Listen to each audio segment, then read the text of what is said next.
ડાંગ જિલ્લાના ગામડાઓમાં સતત ચોથા દિવસે ગાજવીજ સાથે કમોસમી વરસાદ પડતા જનજીવનમાં ભાગદોડ મચી જવા પામી હતી। તારીખ 16/5/2024 ડાંગ જિલ્લામાં ભર ઉનાળાની ઋતુ ચાલી રહી છે। તેવામાં મોસમ વિભાગની આગાહીના પગલે દક્ષિણ ગુજરાતના જિલ્લાઓમાં ભર ઉનાળાની ઋતુમાં ગાજવીજ સાથે કમોસમી માવઠું વર્તાવતા અહીંની સ્થિતિ ચોમાસા જેવી ભાસી ઉઠી છે। ડાંગ જિલ્લાના ગામડાઓમાં સતત ચોથા દિવસે પણ ગાજવીજ સાથે કમોસમી વરસાદ તૂટી પડતા ડાંગ જિલ્લાના જનજીવનમાં ભાગદોડ મચી જવા પામી હતી।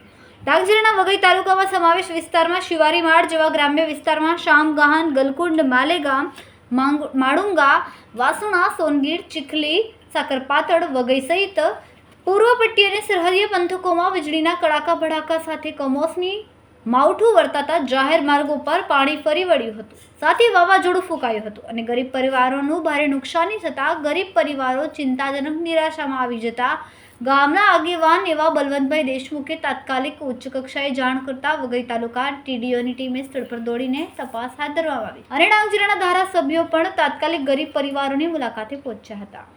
Reporter Ramesh Mahala, Tehelka news, Dang. મિત્રો, મારું આ શિવારીમાળ ગામ વઘઈ તાલુકામાં આવેલું છે। 800 થી 900ની વસ્તી ધરાવતું આ ગામ આજરોજ બપોર પછી 3 વાગ્યાના સુમારે મારા ગામમાં ચક્રવાતી તુફાન આવેલ। એ તુફાનમાં મારા ગામના 100થી ઉપર જેટલા ઘરો નેસ્તનાબૂદ થઈ ગયા છે। કોઈના અડધા ઘરો ઉડી ગયા છે, કોઈના આ તમે જોઈ શકો છો એક ઘર આ એક એવું છે ગરીબ પરિવારનું કે એમનો નાનકડો પરિવાર છે, એક પુત્ર છે, એના નાના 2 બાળકો છે, એમાં વસવાટ કરતા હતા, પરંતુ આજે આ ઘર સંપૂર્ણ રીતે જમીનદોસ્ત થઈ ગયું છે। આ પરિવારને કોઈ રહેવાની તાત્કાલિક સુવિધા નથી, ખાવાનું નથી, કે એમનો જે માલ સામાન હતો એ બધો આ કાટમાળ નીચે દટાઈ ગયો છે। તો આ ગુજરાત રાજ્યના એવા સેવાભાવી સંસ્થાઓને મારી વિનંતી છે કે આ મારું ગામ આજે આપદામાં આવી ગયેલ છે।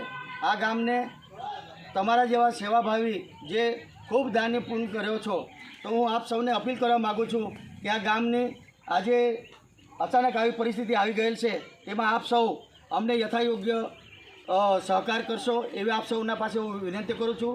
કારણ હાલમાં જ ટૂંક સમયમાં વરસાદને આવવાની શક્યતાઓ છે અને આવા ટૂંકા ગાળામાં આ ગરીબ પરિવારો કઈ રીતે પોતાનું જીવન નિર્વાહ કરશે, કઈ રીતે પોતાનું મકાન આશિયાનું બનાવી શકશે।